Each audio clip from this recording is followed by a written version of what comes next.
Wisconsin Broadcasters Association Hall of Famer Bob Berry ruled Milwaukee's airwaves in the 60s and 70s. He spoke with countless musicians and celebrities over the years. Bob collected remarkable recordings of these encounters, which he's now sharing with the public. Here's Bob. I followed the Beatles on their 1966 tour here in the United States. One of the concerts was at the Chicago Amphitheater on August 12th. Bobby Hebb was a warm-up act for the show. He was a singer, songwriter, and instrumentalist from Nashville. Bobby was featured on the Grand Ole Opry at age 12. He talks about his start and his only top 10 hit. As you will hear, we were backstage for this interview. Bobby, how long ago did you get started in show business? About 20 years ago. And how did it all start out? Well, it all started out, I was watching my brother and my mother and my father practice. So when I was 2 years old, I would practice with them, and then they got a little act together for me. So I rehearsed on this for 2 years, and when I was 4, I started into this. And how did the record Sonny come about? Well, Sonny came about early one morning, when I got off from work. I'm a guitarist. No, actually, I was a guitarist in a bar at that particular time in New York City.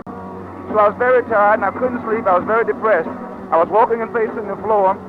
So I grabbed my guitar and I thought I'd just watch the sunrise.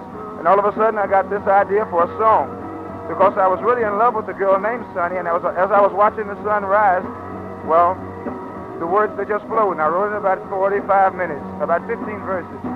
What about being on the show with the Beatles? How do you feel about it? Well, I think it's a great experience. Did you talk to the Beatles yet? No, I didn't. What kind of a feeling do you have being out there in front of thousands of people and knowing that they all appreciate your music? It's a great feeling. Are you nervous? No, I'm not nervous. It's all a job, whereas, well, it's a job that, well, you seek satisfaction in getting over, but not a nervous type of stuff. I'm not nervous about it at all. You like to write music? Yes, I do. You have anything that you've written that you may record later on? A little song called Treetop High. Can you describe it to us? Well, it's the story of a small fellow who's 4 feet 11, who's married to a girl that's 6 feet 1. And what happens to him? Well, this is the whole story. I'm just a little guy, but my baby, she is treetop high. Who are your favorite entertainers? Well, now, I like so many.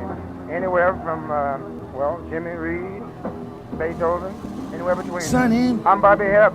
Listen to the Bob Berry Show. Yesterday it's my in on was filled WOKY. with rain. Sonny, you smiled at me and really eased the pain. Bob Berry.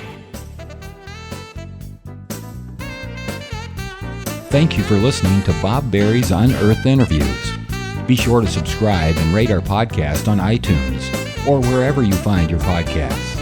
You can find all the episodes at WisconsinBroadcastingMuseum.org. Check out Bob Berry's book, Rock and Roll Radio Milwaukee. Book sale proceeds support Angels Kids Fund and Donate Life Wisconsin. The preceding program was made possible by a generous contribution from Terry Vaughn.